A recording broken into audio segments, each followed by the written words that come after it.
네, 여러분들 안녕하세요. 시사타파의 심층분석 시작하도록 하겠습니다. 여러분들이 이번 한미 정상회담을 보면서 여러가지 아마 만감이 교차했을 거예요. 참 미국이라는 나라가 뭐길래 이렇게 참 우리나라 대통령이 미국 가서 정상회담을 하는데 이렇게 좀 긴장을 해야 되나, 그렇죠? 그만큼 세계는 그 약육강식에 아직도 미국이라는 나라를 함부로 할 수 없는, 그건 인정을 해야 돼요. 그러기 때문에 자존심은 좀 상하지만 불안한 마음을 딛고 무난한 한미 정상회담이 아니었나 저는 생각을 합니다.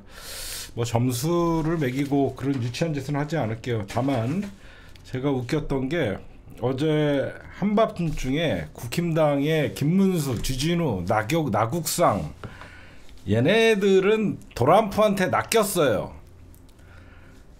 트럼프한테 낚여갖고 윤석열이가 정치 보복을 하고 내란몰이를 한다 그러면서 트럼프가 우리를 구해줄 것이다 확신에 차갖고 한밤중에 난리가 났습니다. 응? 정상회담 3시간 전에 트럼프의 어떤 트루소셜에다가 올린 글 때문에 트럼프 SNS를 보고 난리가 났어요. 윤석열 지지자들 들떠갖고 감사하다, 트럼프가 우리를 구한다 라고 했는데 마지막에 트럼프가 이재명은 위대한 지도자다, 대한민국의 리더다 라고 하니까 갑자기 뭐라는 줄 아세요?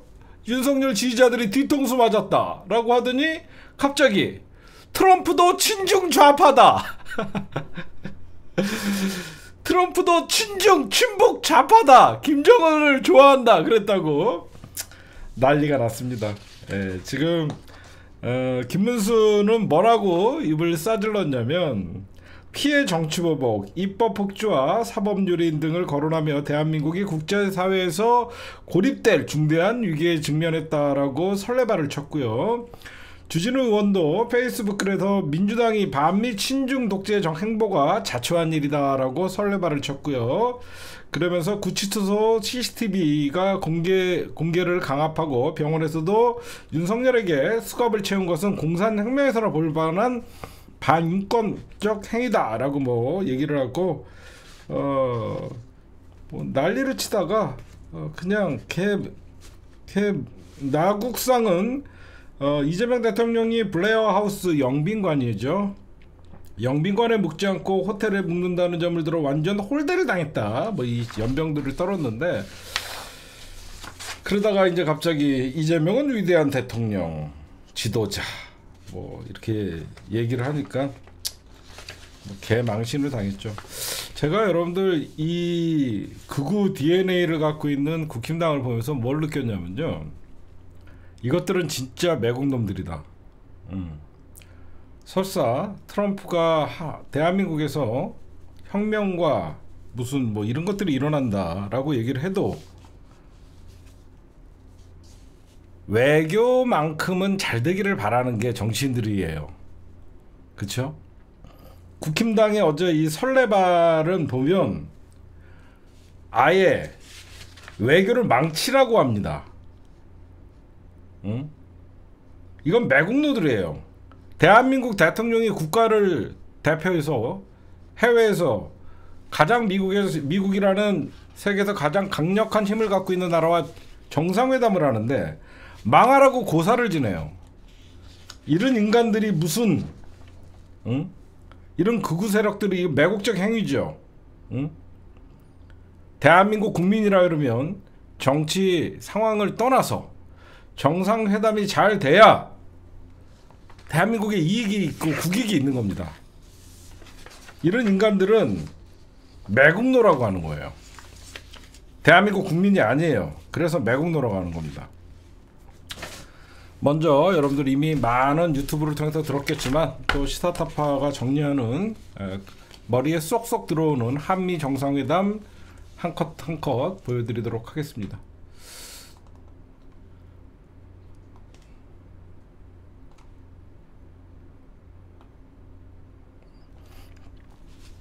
일단 제가 분석을 해드리면 굉장히 선방했다.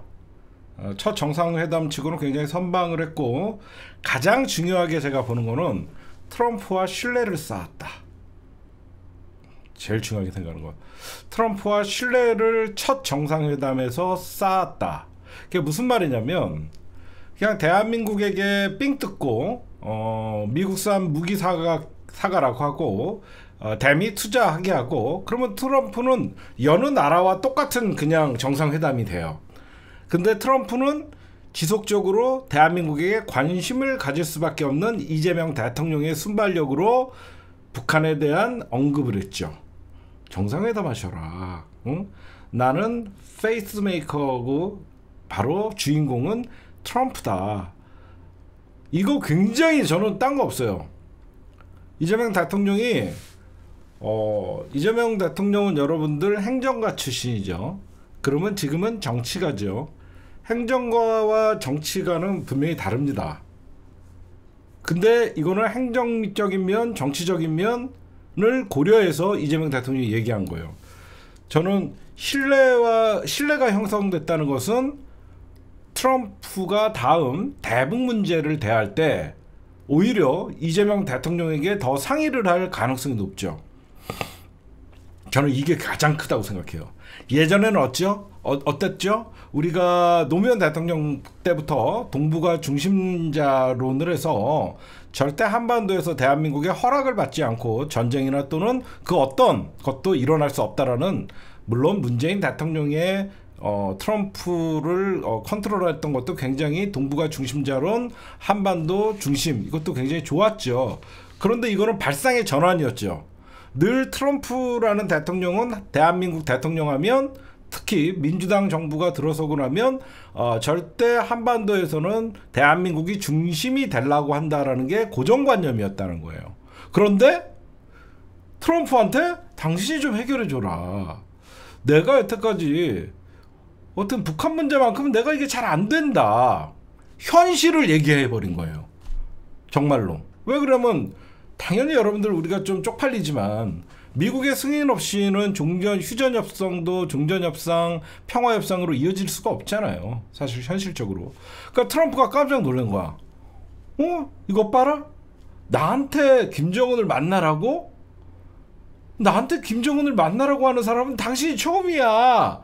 여태까지 대한민국 대통령은 항상 김정은과 우리와 늘 패싱한 나가려고 노력했는데 이렇게 솔직한 대통령이 있나?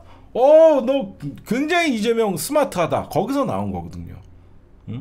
그래서 제가 보면 굉장히 다음부터 이제 트럼프는 누가 봐도 여러분들 알다시피 치적을 쌓아야 되잖아. 트럼프는 정치인이잖아. 공화당의 정치인이잖아요. 그러면 전 세계를 압박을 해갖고 일자리를 늘리고 전 세계가 미국 중심의 다시 국제 질서를 재편하는 과정인데, 트럼프 입장에서는 분명히 치적을 쌓아야 돼요. 근데 여러분들에게 낮에 방송에서도 제가 잠깐 말씀드렸지만, 트럼프 입장에서는 러시아와 우크라이나 전쟁은 러시아 때문에 자기네들이 마음대로 할 수가 없죠. 보시면. 그리고 이스라엘과 그러니까 팔레스타인의 전쟁도 이스라엘이 있기 때문에 트럼프가 마음대로 조정이 안 되죠. 네타냐후 이런 애들이 말을 안 들어요. 그러면 트럼프 입장에서는 어떻게든 이 전쟁을 종식시켜야 되는 거예요. 왜? 우크라이나의 전쟁도 미국의 무기가 들어가고 미국의 세금이 들어가고, 이스라엘과 어떤 팔레스타인 전쟁에도 미국의 무기가 들어가고 미국의 세금이 들어가고. 그럼 뭐죠? 트럼프, 즉 미국 정부 입장에서는 러시아 전쟁이나 이스라엘의 전쟁은 리스크예요. 리스크에서 빨리 종전협정을 하려는 거예요. 그렇죠? 리스크를 해소하기 위해서. 그러나 대한민국 한반도에서 북한 문제는 뭐죠? 치적이 될 수 있는 거예요. 그 누구도 해결하지 못한 북한의 핵 문제 또는 북한과의 관계 개선에 대해서는 이거는 트럼프가 최초로 개척하는 거거든요. 그러니까 여러분들이 보시면 저쪽은 리스크를 해석을 하라고 하는 거고, 앞으로 일어날 에이펙 정상회담이나 여러 가지 대북 문제에 대해서 이재명 대통령이 오히려 본인을 낮추면서 자기는 페이스메이커를 하고 트럼프 대통령이 피스메이커를 하라. 이 말은 트럼프 입장에서는 정치적 위기 상황이 오거나 지지율이 떨어지거나 그랬을 때 언제든지 대외적으로 자기가 이용할 수 있는 카드가 생긴 거죠. 그렇죠? 카드가 생긴 거죠. 응? 그러니까 여러분들이 보시면 어때요? 트럼프 입장에서는 거절할 수 없는 아주 매력적인 제안이죠. 그렇잖아. 트럼프 입장에서는 거절할 수 없는 매력적인 제안이죠. 차마 트럼프는 한미 정상회담에서 김정은을 만나봐라는 이런 소리까지 나올 줄은 상상도 못한 거죠. 그러니까 여러분들이 보시면 제가 이번 한미 정상회담에는 어떤 관세 협상 다 떠나서 트럼프와 이재명 대통령이 첫 만남이었지만 신뢰 관계가 굉장히 깊숙이 형성됐다. 저는 이렇게 좀 말씀드리고 싶어요. 그 다음에 이재명 대통령이 여러 가지 카드를 가지고 갔지만 가장 핵심적인 건 김정은 위원장을 직접 만나셔라라는 그 제안과 조선업. 트럼프의 가장 큰 니즈는 조선업이었거든요. 왜냐하면 대한민국의 어떤 이 선박 제조 기술이나 이런 것들을 미국에 있는 그 노동자들을 직접 노동자들 만들게 해줘라. 한국의 기술을 전파해달라. 그래서 신뢰 구축이 저는 가장 중요했다라고 여러분들에게 말씀드리고, 그 다음에 이걸 간단하게 잘 정리한 게 있어서 여러분들에게 좀 보여드릴게요. 요거 한번 보십시오. 이재명 대통령 그리고 도란프 피스메이커로 하지만 페이스메이커로 열심히 지원하겠다. 김정은 위원장과 만나고 북한의 트럼프 월드를 지어달라. 이거는 골프 치는 사람들이라고 생각하면 트럼프가 상상 이상의 기쁨을 줬을 것 같아요. 그 다음에 한미동맹을 군사 분야뿐만 아니라 경제, 과학, 기술 분야까지 확장해 미래형으로 발전해 나가자. 이건 무슨 말이냐면 최근에 여러분들 우리나라가 윤석열 정부에서 뭘로 걸렸죠? 무슨 국가로 지금 우리나라 묶여 있잖아. 그게 뭐더라? 주요 무슨 국가로 묶여 있는데 이게 그건 뭐죠? 제가 까먹었어요. 뭘로 묶여 있죠? 민간 국가로 묶여 있잖아. 그게 과학기술 분야나 연구 분야에 묶여 있잖아. 조만간 도란프가 풀어줄 가능성이 많아요. 경제, 과학기술 분야를 확장해서 미래형으로 발전시키자라는 것은 윤석열 정부에서 지금 족쇄를 채워냈던 민간 국가를 풀어달라는 의미가 있는 거예요. 그 다음에 트럼프 대통령께서 한미일 협력을 매우 중시하고 계시니 그 때문에 일본과 미리 만나서 걱정할 문제를 해결했다. 이거는 우리가 늘 안보는 미국, 경제는 중국이라는 그런 틀을 우리는 고집하지 않는다는 뜻이에요. 그렇죠? 한미일 삼각 공조나 이런 것들에 대해서 우리도 준비가 돼 있다는 뜻이고, 그럼 도란프는 어떤 발언을 했냐? 올해 김정은을 만나고 싶자. 즉각 반응이 나오죠. 올해 김정은을 만나고 싶다. 김정은과 만나고 권한 사람은 이재명 대통령이 처음이다. 이재명 대통령은 그런 거 보면 정말 똑똑한 사람이다. 10월 경주 에이펙 갈 수 있다고 본다. 무조건 오겠지. 무역회의 참석자 곧 방한할 때라다 곧 대한민국으로 온다는 뜻이고, 주한미군 거대한 군사기지 부지의 임대차 계약을 없애고 소유권을 가질 수 있는지 살펴볼 것이다. 이거는 그냥 국방비 올려달라는 소리를 돌려서 한 거예요. 미국 무기 사고 국방비 사실 민감한 얘기, 군 현대화나 이런 것들에 대해서는 애써 돌려서 얘기한 겁니다. 그렇게 여러분들이 좀 해석하시면 될 것 같아요.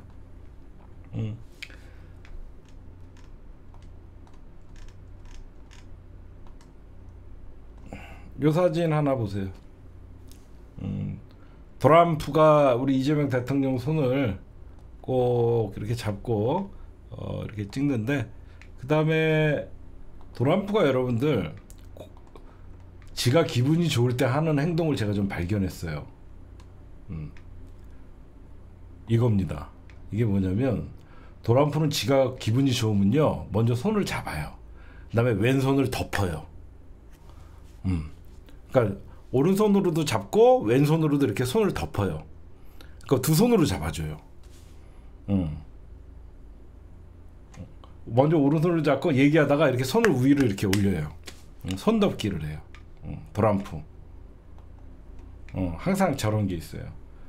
근데 트럼프는 기분 나쁘면 막 이래 막 표정을, 그리고 듣기 싫은 말 하면요 이러고 있어요. 끔박끔박 졸아요. 그 손덮기 신공이 나왔었던 것이고, 그 다음 그러니까 아까 나를 김정은 위원장을 먼저 만나라고 한 사람은 당신이 처음이다, 이 말은 무슨 말이냐면, 사실 여태까지 민주당 정부나 우리 대한민국 민주당 진보 정부가 정권을 잡으면 늘 대한민국 운전자론을 얘기를 했었죠. 그거에 뭐 그렇게 뭐 트럼프가 마음에 안 들어도 반발하지는 않았었는데, 한미 정상회담에서 문재인 대통령은 대한민국이 주도해야 된다. 저는 사실 우리가 조금 더 힘을 키워갖고 한반도 문제는 우리가 주도하는 게 맞죠. 하지만 지금 국제 정세에 흘러가는 거를 보면 트럼프는 대놓고 깡패짓을 하기 때문에 어떻게 보면 이재명 대통령은 미국을 앞세우는 현실적 전략을 썼다라고, 그거에 트럼프가 오히려 이재명을 대통령을 현명한 사람이다, 스마트한 사람이다라고 얘기한 것 같고, 결국은 이재명 대통령은 트럼프의 돌발 행동, 이게 난리가 났었죠.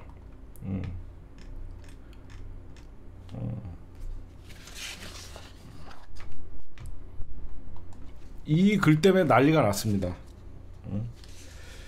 뭐 숙청 메시지와 관련해서 마치 트럼프가 이거를 어떻게 보면 이재명 대통령과의 회담 3시간을 앞두고 바로 3시간 전에 갑자기 트루스 소설에 대한민국에서는 지금 무슨 일이 일어나고 있느냐, 숙청이나 혁명처럼 보인다, 그러면서 이런 나라와 사업을 할 수 없다라고 뭐 비즈니스 트레어라고 뭐 돼 있어서 이것 때문에 난리가 났습니다. 그렇죠?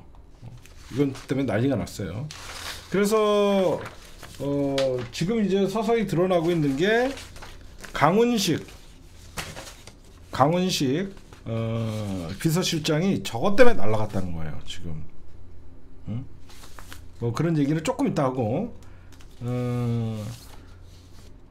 이재명 대통령과 트럼프의 어떤 그 정상회담은요, 처음에는 숙청 출발부터 좀 불안했죠. 근데 위대한 지도자로 끝나는 훈훈한 마무리여서 지금 국힘당이 멘붕이 왔죠. 이재명 대통령이랑 이번에 대통령실에서 진짜 꼼꼼하게 준비한 것 같아요. 시간은 없었지만 준비한 선물들을 보면 대박이에요. 낮에도 잠깐 보여드렸는데 이거 수제 퍼터거든요. 수제 퍼터에 도널드 트럼프는 그걸 쓰고, 모자 뭐 이런 것들을 보면 준비도 굉장히 꼼꼼하게 했다라고 보여지고, 그 다음에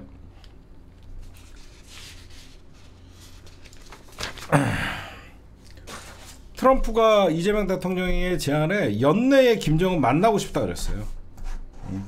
그러니까 올 가을이 어떻게 보면 굉장히 주목받는 전 세계의 어떤 그 정상들이 모이는 에이펙이 되지 않을까 생각하고, 그 다음에 트럼프 만나고 북에 트럼프 월드도 쥐어달라, 이것도 좀 웃겼던 것 같아요.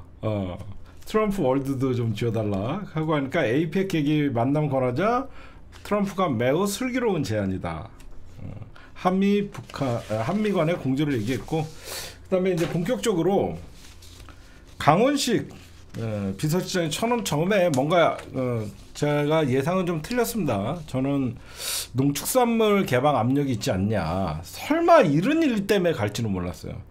이게 극우들과 연관된 숙청 음모론을 막기 위해서 부랴부랴 날아갔다는 소리가 납니다.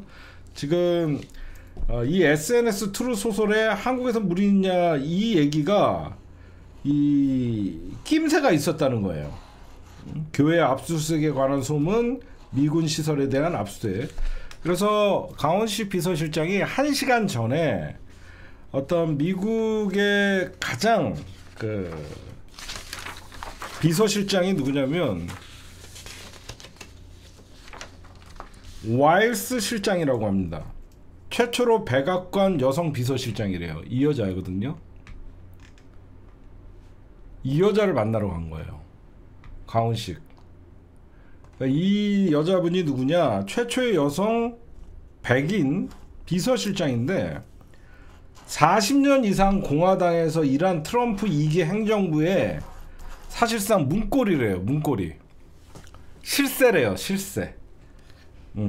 그래서 이 SNS 글이 3시간 전에 올렸는데 1시간을 남기고 이 강훈식 비서실장이 한국에서 숙청옥은 현명히 이루어졌다는 발언과 이 소통을 자세하게 설명을 했대요.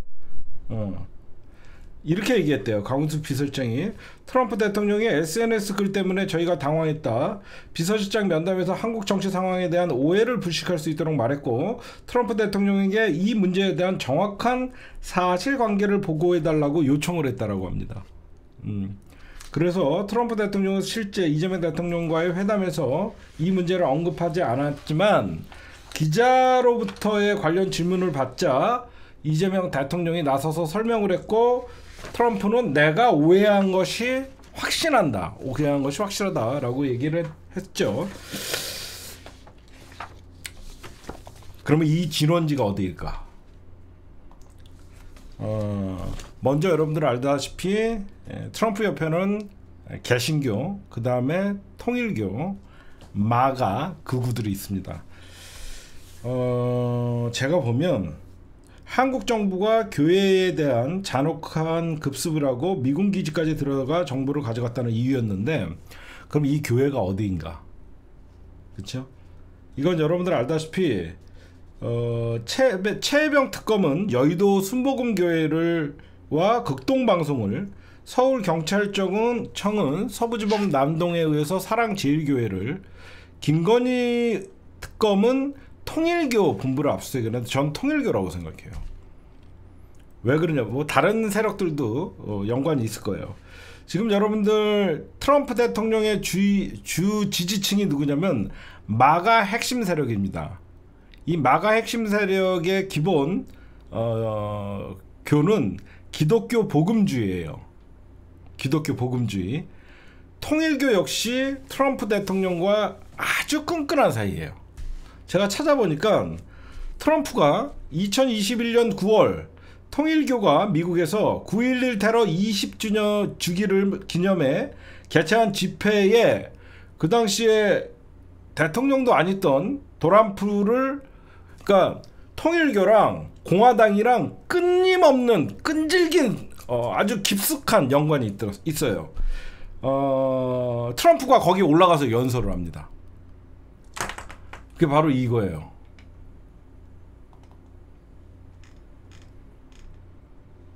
이거 보십시오. 신통일 한국을 위한 2002 희망 전진대회 트럼프 이 통일교 행사에 트럼프가 직접 가서 연설까지 해요.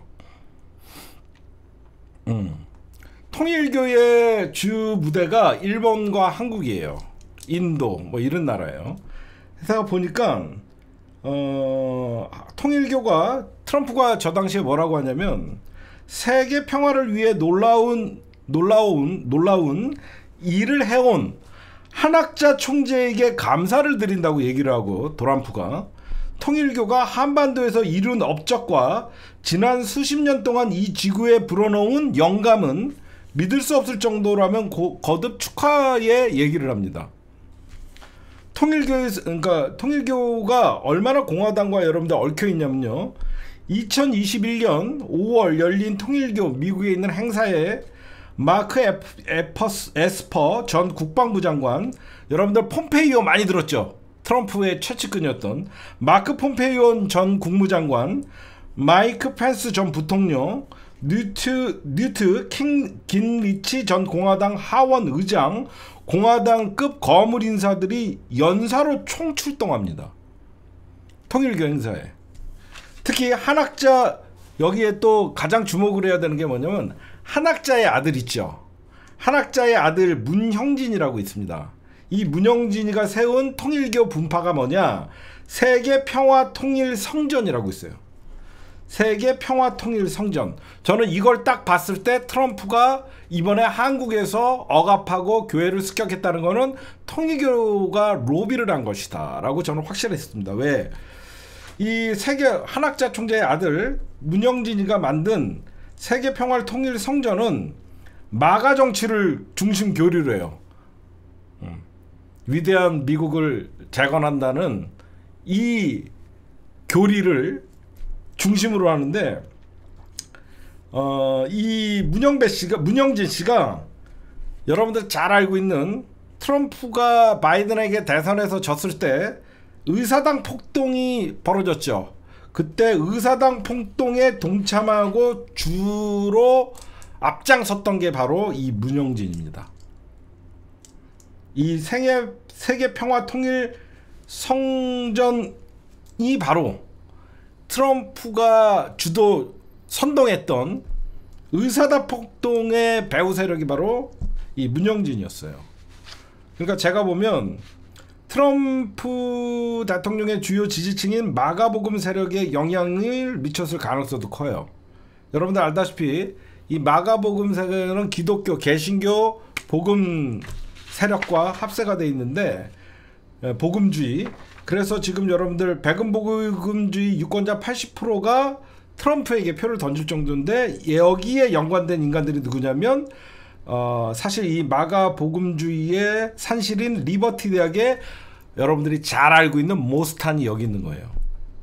모스탄이 여기 소속이에요. 윤석열 지지의 80%를 차지하고 있는 리버티 대학의 교수가 바로 모스탄입니다. 그래서 제가 보면 그 다음에 지금 트럼프 정부 내에서 마가 인플루언서로 로라 루머, 극우 보수주의자 고든창 이런 애들이 있는 거예요. 제가 왜 이런 말씀을 드리냐면 최근에 가장 구속 위기에 처해 있는 인간이 권선동뿐만 아니라 한학자예요. 한학자. 통일교는 여러분들 우리나라에서나 이단 취급을 받지 해외 나가면요 어마어마한 정치 자금을 미국 공화당에게 대주고 어마어마한 정치 영향력을 끼쳐요. 진짜로. 그러다 보니까 이번에 누가 봐도 특검이 대대적인 국힘당 압수수색에 의해서 통일교 어떤 그 신도랑 국힘당 신도랑 비교하려고 그러고 통일교를 압수수색하면서 한학자의 금고에서 수백억이 될지 수백억의 현금을 받고 통일교의 수사가 이제 앞으로 한학자를 향할 수밖에 없죠. 여러분들 봐도 통일교의 전면적인 수사가 이루어질 수밖에 없는 상황에서 이번 한미정상을 앞두고 통일교의 로비가 가장 극심하게 벌어진 것 같아요. 우리가 여기서 예의주시해야 될 건 트럼프 주변에 언제든지 대한민국 극우들과 결탁으로 의심되는 이런 발언이 언제든지 나올 수 있기 때문에 우리는 반드시 이런 대한민국의 통일교뿐만 아니라 이번 윤석열 그리고 김건희 내란 사건에 확실한 메시지를 줘야 됩니다. 이재명 대통령이 더 언제든지 트럼프가 돌발적인 또 행동을 할 수 있는 어떠한 로비를 받을 수 있기 때문에 분명한 이번에 트럼프의 메시지는 대한민국과 미국의 극우들 어떤 배후 세력들과 결탁이 트럼프 주변에는 분명히 존재하고 있다라는 것은 우리가 조금 찝찝한 이번에 한미 정상회담의 뒤끝이 좋지 않는 그런 모습을 봤다. 여러분들도 동의하시죠? 물론 이재명 대통령에게는 자기가 오해했다라고 확신한다라고 얘기는 했지만 언제든지 트럼프 주변에 저런 인간들이 있다라는 게 저는 우리가 조심을 해야 된다 말씀을 드립니다. 여러분들도 보니까 지금 가장 특검의 수사에서 앞으로 소환되고 잘하면 영장 청구될 거는 통일교거든요. 그렇죠? 지금 여의도 순복음교회나 그런 거는 최혜병 특검이 오늘 발표를 했는데 정상적으로 압수수색 물품이나 이런 것들을 해서 압수를 했다. 그때도 통일교에서도 그렇게 여의도 순복음교회에서도 그렇게 저항이나 그런 거 없었다.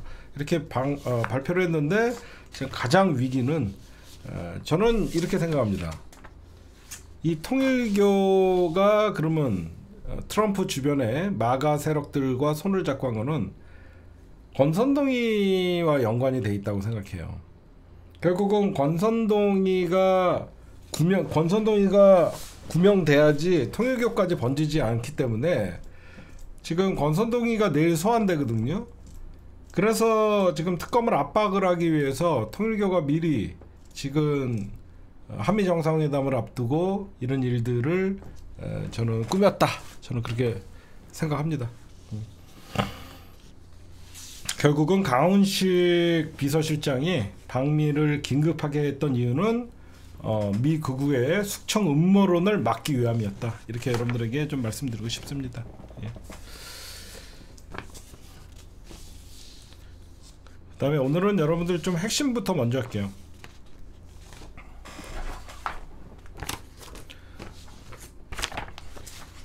민주당에 검찰개혁을 방해하는 자들이 있습니다. 심각한 문제예요. 제가 왜 이 얘기를 하냐면요, 사실 여러분들에게 제가 욕먹을 각오로 얘기를 할게요. 문재인 정부에서도 검찰개혁을 시도했었죠. 그때 추미애 법무부 장관이었죠. 그때 추미애 내려오라고 난리쳤던 대표적인 인물이 정성호예요. 정성호가 지금 사사건건 검찰개혁을 방해하고 있습니다. 정성호 플러스 민주당 검사 출신들, 플러스 정성호가 지금 사사건건 검찰개혁을 방해하고 있어요. 왜 그러냐? 제가 여러분들에게 공개하도록 하겠습니다. 지금 여러분들 두 가지가 쟁점이에요. 첫째, 검찰이 기존에 수사를 했던 6대 범죄를 어디로 옮기기로 했죠? 중수청으로 옮기기로 했죠.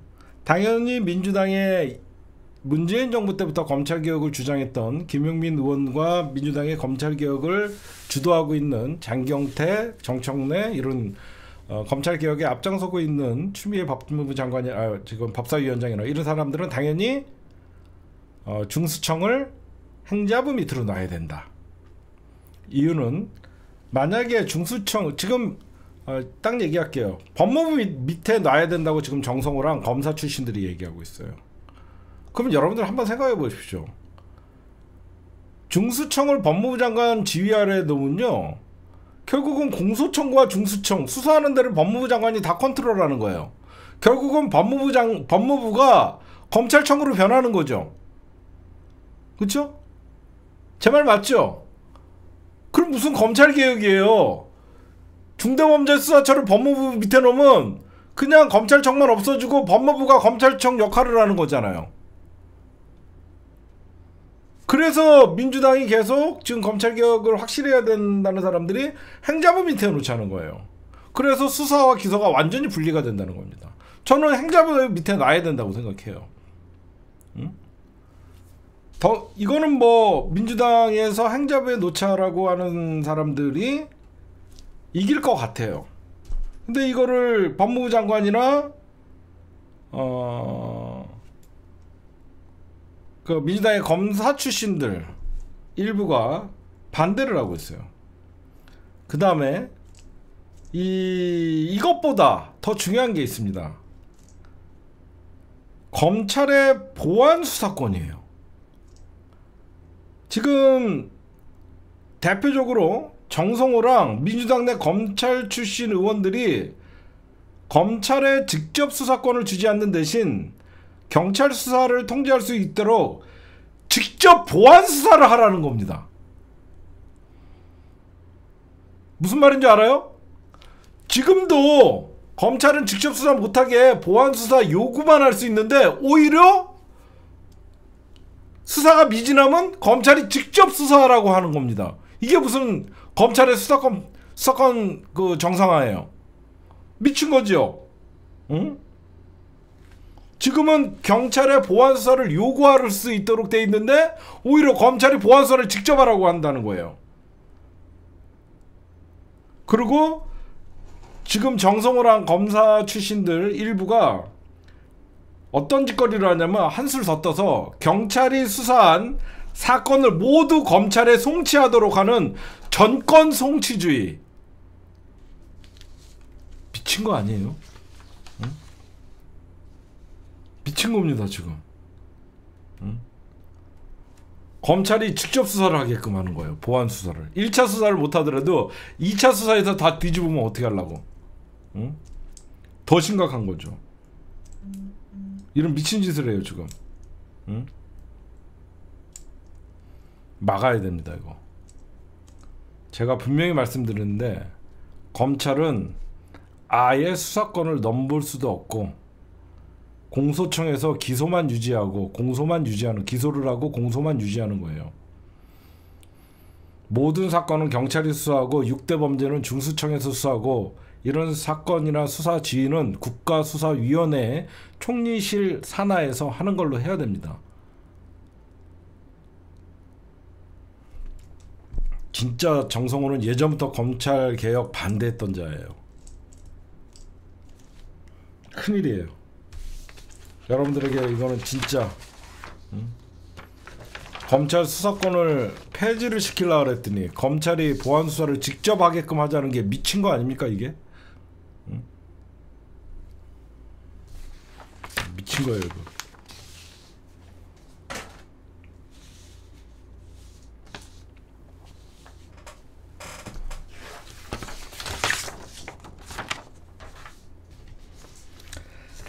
네, 오늘 몇 개 하고 2부로 넘어갈게요. 이제 여러분들 경찰국이 없어졌습니다. 드디어 26일 정부 청사에서 경찰국 사무실이 폐지됐습니다. 여러분들에게 한 가지 말씀드릴게요. 경찰국 사무실만 없앨 일이 아니라요, 제가 여러분들에게 한 3년 전에 말씀드린 적이 있어요. 이 경찰국 들어가려고 윤석열 라인에 눈에 뜰라고 줄 섰던 새끼들이 있습니다. 이 경찰국에서 근무했던 새끼 예의주시해야 됩니다. 이거 다 친윤 경찰들 새끼들이에요. 이때 각 경찰에서 경찰국 지원하는데 친윤 경찰만 뽑으려고 난리를 쳤던 때가 있었어요. 응? 이거 반드시 경찰국에 들어가려고 여기저기 문 두드리고 했던 지원자 새끼들, 여기 들어와 있던 경찰 새끼들, 이 새끼들도 친윤 검사 속아내듯이 친윤 경찰들도 반드시 저는 속아내서 해야 된다고 생각합니다. 그 다음에 지난주 여러분들 심의정 압수수색하고 박성재 압수수색했죠. 조은석 내랑 특검이 드디어 검사들에게 칼자루를 댔다는 여러분들이 뉴스를 많이 보셨을 겁니다.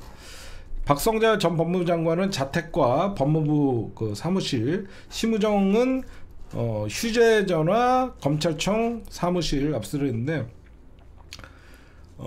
심의정에게 가장 지금 전 검찰청장, 얘는 피의자로 전환될 가능성이 많은 게 항소하지 않은 거, 직무유기로 항소하지 않은 거는 여러분들 이해를 할 수가 없었잖아요. 아니 천대엽 법제처장까지 나와서 이 사건에 대해서는 직위원이 여러분들 말도 안 되는 나를 시로 계산한다고 풀어주니까 천대엽 법제처장도 이거는 항소해서 다툴 문제다라고 했더니 항소를 포기했거든요. 여러분들 즉시항고를 포기했잖아요. 이거는 직무유기거든요. 그래놓고 그 다음날 검찰청에서 내려온 여러분들 공문 보셨어요? 기존대로 날로 계산한다. 그냥 윤석열 원포인트 사면을 위해서 탈옥을 위해서 썼던 것이죠. 이런 앞뒤가 맞지 않는 짓거리를 했던 게 심의정이라서 압수수색을 당했던 거고요. 그 다음에 누구죠? 박성재는 계엄이 발발한 다음에 합수부에 검사를 파견해야 된다라고 하면서 법무부 계엄령 선포 이후에 법무부에서 회의를 진행을 했죠. 그때 법무부 계엄령 회의는 못 들어간다라고 하면서 사표를 던지고 나온 게 유혁 전 법무부 감찰관이고, 여러분들 기억나시죠? 그게 다 그렇게 된 거예요. 그래서 저는 박성재 지금 내란 주요 임무 종사자 혐의를 받고 있어요. 심의정 검찰총장과 내란 이후에 통화한 것도 지금 걸렸고요. 반드시 얘네 둘도 반드시 구속시켜야 돼요. 제가 저번에도 문득 가끔 생각날 때마다 얘기한 게, 조은석 특검의 성패는 뻔한 윤석열과 국힘당 내란 세력들을 단죄하는 것을 넘어서 검찰을 구속시키냐 안 하냐가 조은석 특검의 성패입니다. 여러분들도 동의하시죠? 지금 누가 봐도 어떤 사람이 수사를 해도 윤석열과 그 주변 국방부 장관이나 주변 내란 세력들을 구속시키는 건 문제 아니에요. 제가 말씀드리고 싶은 거는 이 사건은 검찰이 깊숙이 개입돼 있고 법무부 장관이나 이런 새끼들을 모를 수가 없어요. 응?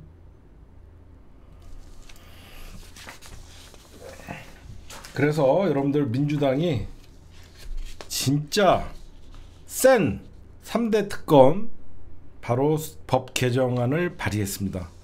9월 내에 9월 정기국회에서 처리한다는데 제가 이거 보면서 깜짝 놀랐어요.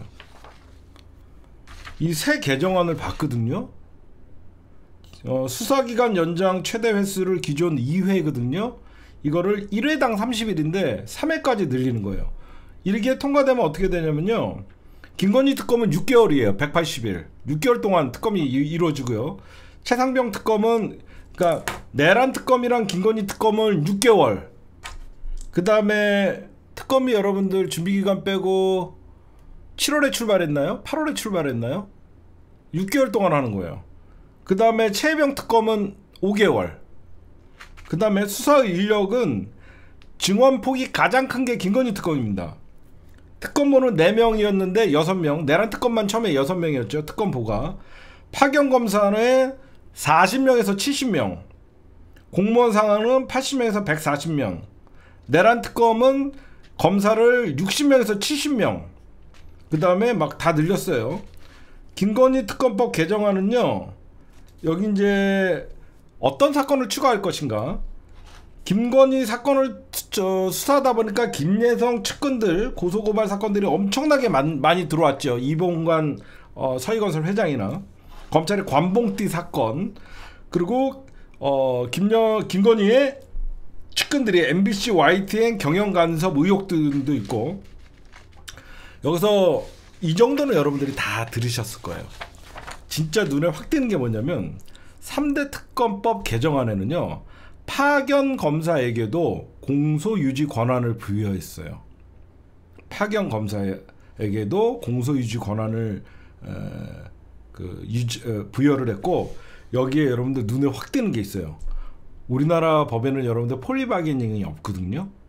유죄협상 제도 조항을 신설하는 내용도 담겼습니다.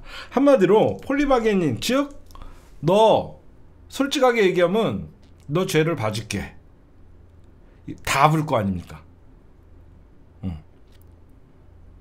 원래 이 파견검사에게 공소유지 권한을 부여했다는 거는 특검법이 끝나도 그 검사가 공소를 유지할 수 있다는 거예요. 이거 대박이죠? 한마디로 이봉관 회장한테 이거 말고 또 있는 거 있으면 얘기해 주십시오. 나중에 알게 되면 더 중죄를 면합니다. 그러면 또 뭐뭐 하셨죠?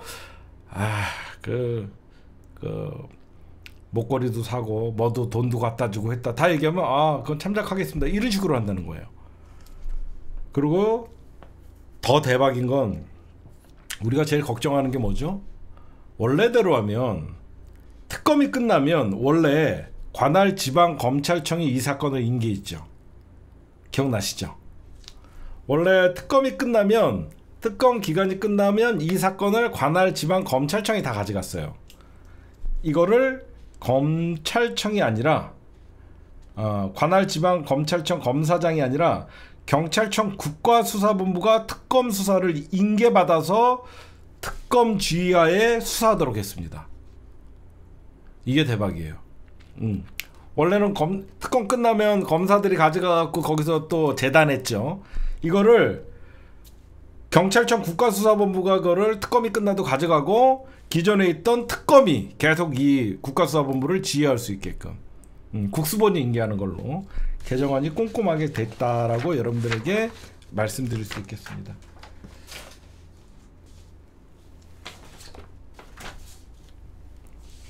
네, 오늘의 핵심 뉴스였습니다. 네, 법사위 추미애 법사위원장 가자마자 진짜 세죠. 법사위에서 윤석열 체포저항 CCTV 9월 1일날 열람하는 걸로 지금 의결했습니다. 이때도 정성호 법무부 장관은 한때 그래도 대통령이었는데 공개하기는 어렵다라고 얘기하고 있어요. 물론 보기 싫다는 분들도 있습니다. 그러나 법의 정당한 집회, 재판도 출석하지 않는 이 내란 수괴가 어떠한 법을 우습게 알고 했는지 저는 국민들이 봐야 된다고 생각해요. 안 볼 권리도 있다라고 주장하시는 분들이 있는데 그건 천만의 말씀. 한때 대한민국 대통령이었던 자가 얼마나 추악하게 법을 우습게 알고 정당한 법의 집행도 응하지 않는 그런 짓거리를 하는 거를 보기 싫은 사람들은 안 보면 돼요. 아직 의원들은 9월 1일 날 보기로 했습니다.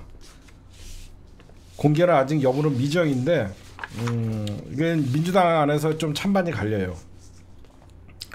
근데 정성호 법무장관이 CCTV 공개 어렵다, 의원들은 볼 수 있게 하겠다, 뭐 이렇게 얘기가 나오고 있습니다. 그 다음에 이거는 이따가 얘기하고 특검 중요한 얘기 좀 할게요.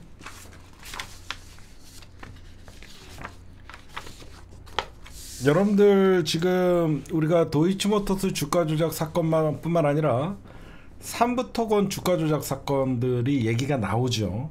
근데 오늘 특검이 1호로 기소한 게 삼부토건의 이일준 회장을 1호로 지금 구속 기소를 했어요. 근데 이일준 회장이 이런 말을 해요. 나는 이득 취한 게 한 푼도 없다. 여러분들 특검에서 구속영장까지 신청을 했는데 자기가 특검에서 나는 이득 취한 게 한 푼도 없다라는 건 저는 반은 맞고 반은 틀리다고 생각해요. 삼부토건의 진짜 주인은 김건희라는 소리가 있잖아요. 저는요, 여러분들의 이런 말씀을 드리고 싶어요. 우리가 앞으로 도이치모터스 주가 조작 사건이나 삼부토건 주가 조작 사건을 단순히 주가 조작 사건으로 부르면 안 될 것 같아요. 이거는 권력형 비리입니다. 단순한 주가 조작을 해서 누군가가 주머니를 채운 게 아니라 이거는 권력형 비리예요. 단순히 주가 조작 사건이 아니라 도이치모터스 주가 조작 사건도 윤석열이라는 검찰 권력이 끼어 있는 거예요. 삼부토건도 대통령과 그의 영부인이었던 이런 인간들이 끼어 있었기 때문에 금감원에서 제대로 캐치를 했는데도 불구하고 안 했던 거예요. 이거는 권력형 비리예요. 응? 저는 김건희 특검에서 권력형 범죄를 수면으로 올리고 이일준 회장을 첫 기소를 했죠. 저는 이일준 회장 같은 사람들이 불면 실제 자기가 한 푼도 못 받은 이유에 대해서 폴리바게닝을 특검에서 해주면 이 사람 다 불 겁니다. 나는 사실 시킨 거였다. 나는 심부름만 한 거다. 지금 369억 원의 부당이익을 취했다는데 나는 진짜 10원도 가진 거 없다. 그래서 지금 이번에 민주당에서 얘기한 폴리바게닝이 이런 주가 조작 사건에서 실제로 누가 돈을 다 가져갔는지 알 수 있죠. 거기에는 또 김예성이가 포함되고, 그렇죠? 누가 봐도 김예성이가 집사라고 하지만 제가 보면 머슴이에요. 몸종은 유경옥, 정지원 이런 애들이 몸종이고, 김예성이는 집사가 아니라 김건희는 절대 돈에 관한 걸 남한테 맡기지 않아요. 머슴이에요, 머슴. 그렇기 때문에 이런 애들은 그 46억 뭐 특검에서 얘기한다 30몇 억 네가 가져갔어? 이거 폴리바게닝 적용하면 다 누구에게 돈이 흘러갔는지 알 수 있을 거라고 생각합니다, 저는. 그래서 중요한 것 같고, 그 다음에 중요한 게 있어요. 내일 권난동이가 여러분들 김건희 특검에 출석을 합니다. 혐의는 여러분들 알다시피 통일교로부터 1억 원대 불법 정치자금 수수예요. 이미 특검은 권선동을 피의자로 입건했어요. 한학자한테, 잠깐만요, 초점이 안 맞는다. 한학자한테 넙죽 엎드리고 쇼핑백 받은 거는 아직 얘기가 나오지 않아요. 권난동이는 표적 숙청이라고 반발하지만 지금 취재한 내용은 특검이 권선동 출국 조치도 해놨습니다. 그리고 이미 권선동은 구속영장 청구를 염두에 두고 있대요. 권선동은 구속영장 청구도 염두에 두고 있다라고 합니다. 지금 국힘당 관계자분들 또는 국힘당 지지자분들, 제가 재밌는 얘기 하나 해드릴게요. 특검이 지금 국힘당 수사를 잠시 멈췄었죠. 왜 그러냐면 내란장 전당대회 활동하는 그냥 냅둔 겁니다. 어제부로 오늘 26일 오늘부로 내란당 전당대회 끝나자마자 3특검에서 국힘당 이제 가열차게 수사를 다시 재개했습니다. 그 대표적인 게 뭐냐, 얼마 전에 국힘당의 당원 명부를 김건희 특검에서 손에 넣으려다가 저항으로 못 넣었죠. 재청구한다고 합니다. 당원 명부 재청구하고요.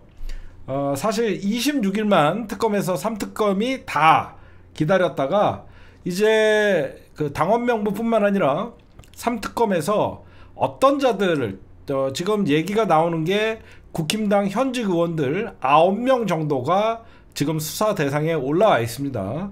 지금 여러분들 알다시피 권난동이는 윤영호 전 세계본부 통일교 세계본부장한테 1억 수수한 거가 있죠. 그래서 지금 구속영장을 청구가 유력히 나오고 있고요. 그 다음에 누가 있냐, 김건희 특검에서는 경기 양평 공흥지구 개발 특혜 의혹, 그 당시에 양평 군수였던 김선교를 지금 소환 준비가 돼 있고요.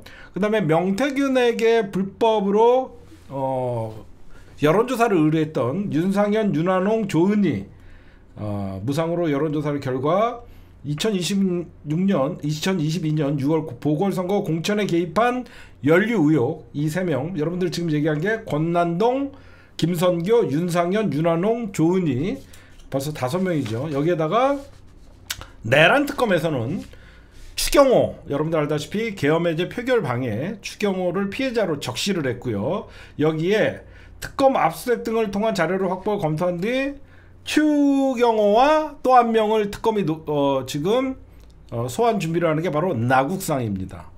추경호와 나국상에 통화했던 거를 포착을 하고 의원총회 그 소집 장소로 옮기면서 그 당시에 나경원, 추경호를 지금 2명을 내란 특검에서는 잡고 있고요. 그 다음에 최혜병 특검은 누굴 잡고 있냐면 국가안보실 2차장을 지냈던, 최혜병 특검 당시에 국가안보실 2차장을 지냈던 임종득 피의자로 전환할 것 같고요. 그 다음에 임성근 전 해병 1사단장의 구명 로비 의혹의 가장 핵심적인 사람은 바로 이철규입니다. 바로 이철규, 최혜병 특검은 임종득, 이철규, 내란 특검은 추경호, 나국상, 여기에다가 김건희 특검은 권난동, 그 다음에 김선교, 윤상현, 윤한홍, 그럼 거의 9명은 들어갈 가능성이 큽니다. 현재 특검이 그러고 있고, 권선동이가 이제 국힘당 전당대회 끝나기 전까지 뭐 증거인멸 뭐 많이 했겠죠. 근데 권선동은 빼도 박도 못하는 것들이 있어서 지금 출국 금지 조치를 했습니다. 그렇게 보시면 되고, 그 다음에 김건희가요, 제가 좀 패턴을 봤어요. 한 번 조사받고 두 번째 오라 그러면 하루 연장하고, 김건희가 내일 소환을 불응을 했어요. 몸이 아파요, 대가리가 아파요, 뭐 이렇게 했나봐요. 건강 때문에 못 나가요, 연병했나봐요. 그랬더니 특검이 그럼 28일날 나와, 그랬더니 28은 갈게요, 이 지랄 떨었어요. 저는 왜 김건희가 27일날 안 나온다고 얘기하냐면, 김건희가 특검 나와갖고 하는 일은 사실상 거의 대부분 진술 거부를 하잖아요. 대부분 진술 거부를 하는데도 불구하고 특검은 꼬박꼬박 나와. 그 이유는 특검이 뭘 또 물어보나 알라고 나오는 거예요. 여러분들도 그렇게 생각하시죠? 저번에도 제가 잠시 얘기했듯이 김건희가 가장 숨기고 싶은 것은 사실 지금 김건희 특검에서 부르는 게 아니라 내란 특검에서 부를까봐 굉장히 저는 쫄고 있다라고 생각해요. 김건희는 내란 수계의 핵심자거든요. 내란 수계를 움직였던 김건희거든요. 거기에 또 김건희가 숨기고 싶은 게 있을 거 아니에요. 마약 사건. 저는 김건희 특검에서는 진짜 숨기고 싶은 사건은 마약 사건일 것 같고, 내란 사건에 대해서는 내란 수계가 본인이다. 그래서 윤석열한테 그러잖아. 끝까지 버티세요. 나라고 얘기하지 말아라. 김건희가 그러잖아. 끝까지 버티세요. 우리가 다시 만날 수 있을까? 연병을 하고 앉아 있잖아. 제가 그러고 최병 특검에서는 이철기를 움직이고 그런 것도 다 김건희라고 생각하거든요. 저는 그래서 김건희가 매번 특검에 나오는 거는 특검이 무엇을 물어보나 가장 궁금합니다.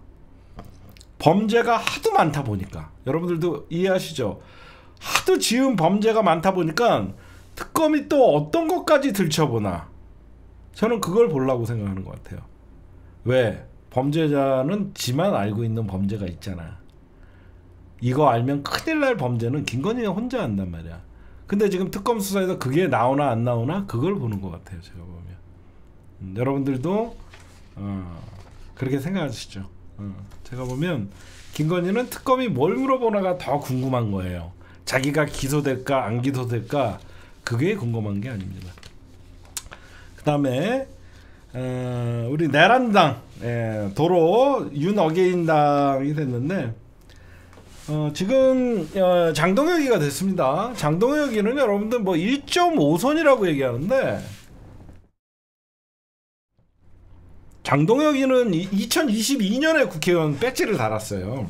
2022년에 장동혁이가 처음에 2020년 21대 총선 때 국회의원 대전 유성구의 대전 그때 배지 달라고 그때 문두 드렸던 게 뭐냐면 그래서 민주당 소리가 나오는 거예요.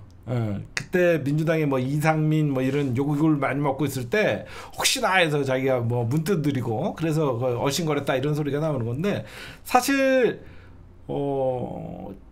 연수로 치면 4년을 채워야지 만 1년 그 국회의원 그 4년 한 선을 하는 거잖아요. 그 3년이에요, 3년. 3년인데 그 중간에 그 왜 제보가 올라왔냐면 개태음이 아시죠? 개태음.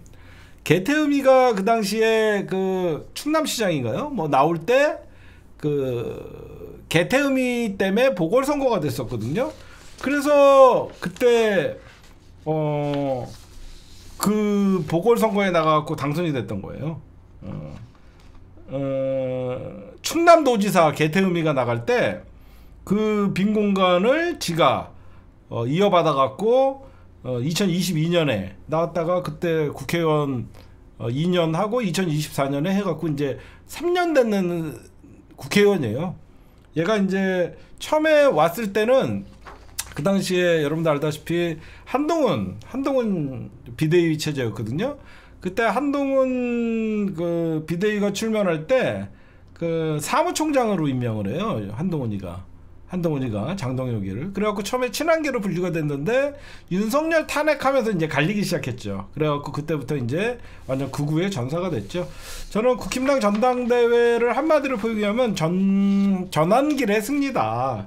저는 그렇게 뭐 얘네 전당대회 별로 관심도 없었지만 그냥 전환길의 승리다라고 얘기할 수 있을 것 같아요. 그래서 앞으로 장동혁이가 윤면의 약속을 지킨다. 승리는 보수 유튜버들의 덕분이다. 뭐 이렇게 떠들고 있고 앞으로 그 결선 투표에서 김문수에게 2,367표 차이로 이겼는데 제가 예의주시한 거는 당원 투표에서는 장동혁이가 요 정도 이겼더라고요. 보니까 국민의힘 이게 보시면 당원 투표에서는 52.88 47점 그렇고 한 4점 몇 프로 정도 졌어요. 근데 이쪽에서 보면 거의 20% 졌거든요. 그쵸? 근데 왜 얘가 당선이 됐냐면 당원 80% 국민 여론조사 20%가 반영돼서 그래요. 그러면 친윤계가 정해놓은 룰 50대 50이 아니라 당원 80, 국민 여론 20으로 한다 보니까 장동혁이가 국민 여론에서는 대패를 했는데도 불구하고 당선이 된 겁니다. 그래서 여러분들이 보시면 국민 여론은 얘네들은 개의치 않는다는 거예요.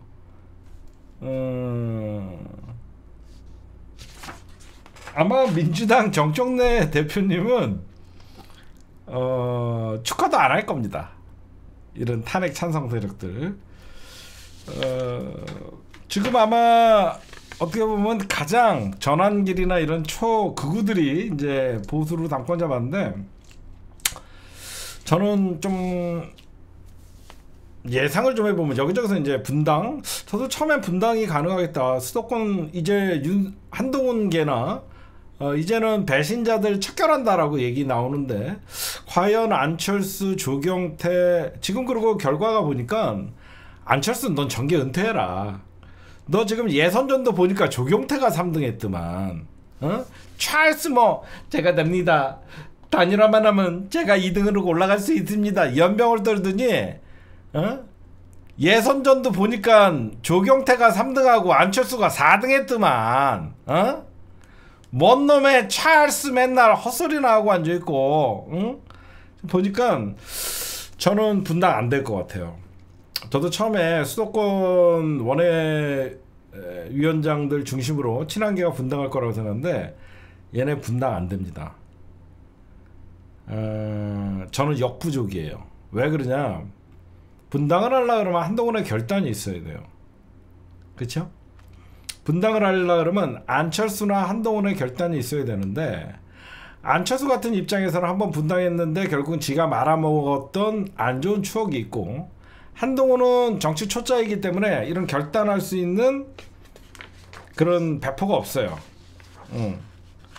그냥 제가 볼 때는 입지는 축소되지만 시간이 가면 갈수록 국힘당의 지도부는 한 지붕 두 가족 생활을 해야 되고, 결국은 예전에 박근혜 탄핵이 굉장히 트라우마로 남아있거든요, 이 정당은. 그래서 분당을 해서 그 당시에는 원내 교섭단체까지 꾸렸던 바른미래당의 예를 봐도 결국은 다시 돌아올 수밖에 없는 그런 일이 벌어졌기 때문에, 제가 보면 새가 너무 적어요. 적어도 국회의원 한 20명 데리고 나가갖고 원내 교섭단체를 만들 수 있는 힘이 있다라고 하면 어떤 그 선거 보조금이나 정당 보조금이나 이런 걸 받으면서 유지가 되는데, 제가 보면 친한계 자체가 이번에 사실상 김문수를 밀었음에도 불구하고 장동혁이가 되는 걸 보면서 친한계가 많이 사실 쪼그라들었다라고 보여지고, 다만 제가 진짜로 장동혁이가 지방선거에서 탄핵 찬성파들을 피해 숙청을 하면서 TK나 저쪽 지역의 시의원, 구의원 또는 도의원, 지자체 기초단체장들의 공천을 아예 뭐 실을 말린다라고 하면 그때 가서는 좀 생각이 달라질 거지만, 제가 보면 분당 어려워요. 그쵸? 분당도 힘있는 사람들이, 그러니까 대권 후보나 리더가 있을 때 분당을 하는 거지, 한동훈이는 자기 희생을 하는 놈이 아니에요. 여러분들 알다시피 한동훈이가 자기 정치하면서 희생한 적이 있어요? 한 번도 없습니다. 누군가가 나를 따라라, 내가 책임지겠다라는 배포가 있는 사람들이 신당 창당을 하는 것이고, 특히 신당 창당을 하려면 대권 후보뿐만 아니라 좀 대중에 대한 그 지지도나 이런 것들이 있어야 되는데, 한동훈은 당내에서도 배신자 소리를 듣고 오히려 중도나 이쪽으로 나오면, 한동훈은 누가 봐도 윤석열 정부의 가장 혜택을 많이 입은 황태자였거든요. 그래서 한동훈이가 밖에 나와서 신당을 창당한다 그래갖고 외연 확장이나 이런 것들을 기대할 수 있는 상황은 아니에요. 여러분들도 그렇다고 언제적 안철수가 나와갖고 신당 창당합니다, 이제는 뭐 따뜻한 모습, 연병을 해도 이제 안철수의 말에 속을 사람은 아무도 없고, 지금 제가 보면 결국은 탄핵 찬성파들은 국힘당에서 이제 숨지고 있지만 장동혁과의 한 지붕 두 가족으로 하면서 열심히 싸울 수밖에 없는 것이고, 결국은 언제 그러면 장동혁 체제는 흔들리냐면, 장동혁도 여러분들 알다시피 1.5선 3년밖에 안 된 국회의원이 이제 당대표가 됐는데, 이제 지방선거 공천을 이제 시작하잖아요. 여기 개싸움 납니다. 공천은요, 정당이고 신념이고 지랄이고 아무것도 없어요. 내 밥그릇 뺏어간다 그러면요, 와갖고 난동 부리고 하는 게 국힘당의 특징이에요. 제가 보면 지방선거 앞두고 민심은 이반하고 있는데 오히려 쇄신하고 개혁하라는 국민들의 중도층의 이탈이 어떻게 보면 국힘당에게 경고를 계속 펼쳤는데 지방선거 앞두고 도로 윤 어게인 정당이 됨으로써 사실상 미래도 없고 저는 당분간은 당 쪼개질 거라고 생각하는데 당 쪼개는 게 그렇게 쉽지가 않아요. 방금도 말씀드렸듯이 이 정당은 리더가 없어요. 그래서 저는 당 쪼개지는 거는 사실상 쉽지 않을 것이다 라고 말씀을 좀 드리고 싶고, 그 다음에 여러분들 상법 개정안 2차 상법 개정안이 통과가 됐죠. 이거 간단하게 좀 설명드릴게요. 1차 상법 개정안은 어떤 주주의 의무가 기존에는 그 임원들이나 회사에 충실한 의무였는데 이제는 소액 주주들이나 그분들에게도 주주가 이제 성실하게 해야 된다. 이게 상법 개정안의 1차였어요. 그쵸? 응? 그랬는데 지금 2차 상법 개정안은 대주주 전횡을 막고 소액 주주들을 보호하는 경제의 기본 규칙입니다. 그러니까 1차 상법 개정안은 이사의 충실 의무가 회사뿐 아니라 주주 전체로 확대되는 거예요. 응? 근데 2차 상법 개정안은 여러분들이 알다시피 집중투표제와 감사위원 분리 선출, 그러니까 외부 감사, 그러니까 늘 여러분들 대주주나 이런 사람들이 경영권을 순환 출자 구조를 만들어 갖고 삼성의 이재용뿐만 아니라 지분 3%를 갖고 전 회사의 계열사를 회장으로서 통제를 했는데 이거를 3% 룰로 묶어놓고 소액 주주들이 이사회 감사위원회 참여를 가능하도록 하고 온라인으로 주주총회도 전자주주총회 또 참석하게 함으로써, 그러니까 기존에 여러분들 우리 소액 투자자들은 사실 아무 의결권이나 발언권들이 없었는데 이분들도 이제 의결권을 전자주주총회를 통해서 행사할 수 있고 이런 것들이에요. 그래서 기업들이 이제 함부로 할 수 없고 옛날에 감사위원회 분리 선출, 그러니까 임원들이 선출했던 게 아니라 소액주주들이 이제 감사도 포함시킬 수 있기 때문에 얘기하는데, 이제 이런 것들 하니까 뭐 기업 옵젝이다 이런 얘기들이 막 나오잖아요. 그러면서 이제 민주당이 좀 기업들 좀 달래자고 상법 통과의 대가로 배임죄 축소나 폐지 또는 규제 완화를 드는데 저는 이거를 좀 동의할 수 없습니다. 왜 그러냐면 기업의 지배구조를 개선하는 거랑 배임이나 횡령은요 기업의 비리예요. 안 그래요? 아니 재계의 상법 통과는 어떻게 보면 너무너무 당연한 겁니다. 이거는 이복현도 찬성했던 거예요. 쥐꼬리만한 지분으로 기업 전체와 계열사까지 전부 자주하자는 재벌 총수들의 전횡과 소액 주주들의 피해를 막는 거예요. 응? 이미 미국과 영국에서는 다 시도하고 있고, 이복현 그 당시 금감원장도 이사의 주주 충실 의무에 이거는 글로벌 기준으로 이게 만약에 거부되면 자기가 옷 벗겠다라고 얘기했던 거예요. 응? 저는 이게 이해가 안 가요. 응? 아니 기업 지배구조 개선은 당연한 거고 선진국형 금융 시스템으로 가는 거고, 그 일과 비리 기업인들 처벌하는 건 별개 사안 아닙니까? 저는 이거에 대해서는 민주당이 아무리 달래기를 해도 이런 식으로 달래기 하는 건 저는 부적절하다고 생각해요. 개인적으로는. 다만 제가 생각하는 거는 단기적으로 경영권 분쟁이나 소송이 증가할 가능성이 있으니까 부작용을 최소화하기 위해서 보완장치를 하거나 좀 그런 거는 좀 저는 동의를 하지만 좀 이해가 안 갑니다. 저는 솔직히 기업을 달라기 위해서 배임죄를 없애준다? 이게 말이 됩니까? 이거는 좀 아닌 것 같아요. 제가 보면. 그 다음에 지금 연일 늘 방송 주제가 문재인 욕하고 조국 욕하고 김어준 욕하고 유시민 욕하는 사람들이 있어요. 저는 요 얘기를 좀 해드리고 싶어요. 저는 조국혁신당이 민주당과 경쟁하는 거는 저는 반대예요. 여러분들에게 저는 조국혁신당이 민주당과 경쟁하는 것은 반대입니다. 다만 제가 찬성하는 건 있어요. 호남에서는 저는 경쟁했으면 좋겠어요.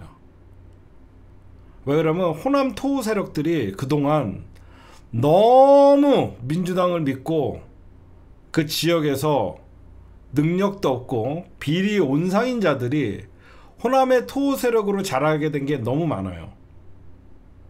저는 그래서 다른 지역은 몰라도 광주, 전남, 호남에서는 조국혁신당과 민주당이 좋은, 누가 더 좋은, 진짜 그 지역에 우리 호남 시민들을 위해서 저는 여기서는 경쟁했으면 좋겠어요.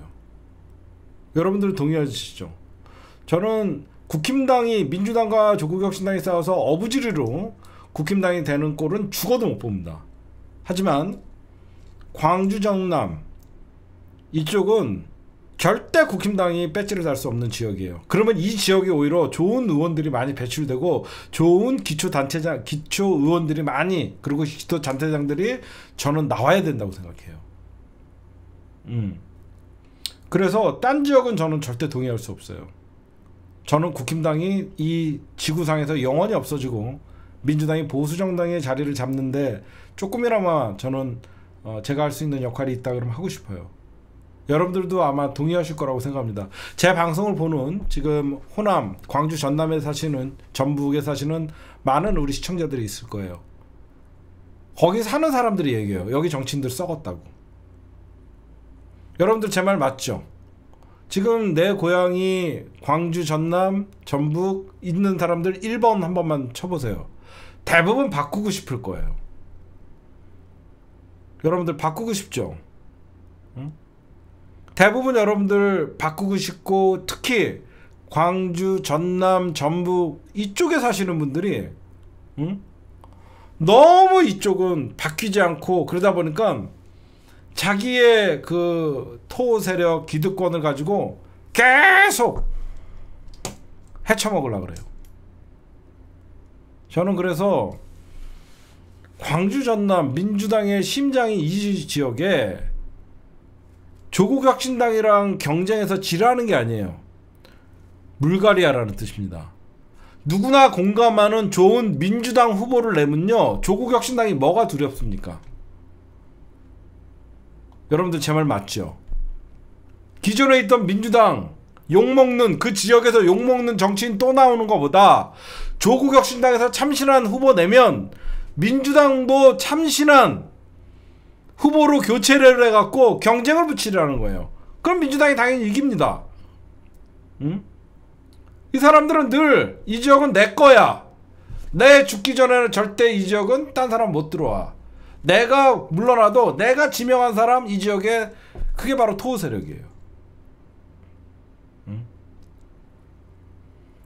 저는 광주, 전남, 전북에서만큼은 조국혁신당과 민주당이 좋은 후보 갖고 경쟁했으면 좋겠어요. 저는 민주당이 이번 기회에 호남, 전남, 전북에 이 지역 정치 깃발만, 공천만 받으면 늘 도의원, 시의원, 구의원 배지 달던 이 사람들 싹 물갈이 했으면 좋겠습니다. 대표적인 게 이계호, 응? 김영록, 이춘석, 저는 이런 사람들이라고 생각해요. 그쵸? 저는 그래서 어떻게 보면 민주당이 더 좋은 후보 낼 수 있게끔, 그러나 조국혁신당이 딴 데서 경쟁하거나 그러면 너무 설치지 않았으면 좋겠습니다.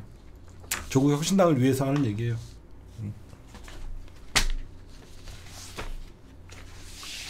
네, 오늘 제가 준비한 심층분석의 녹화는 여기까지만 할게요.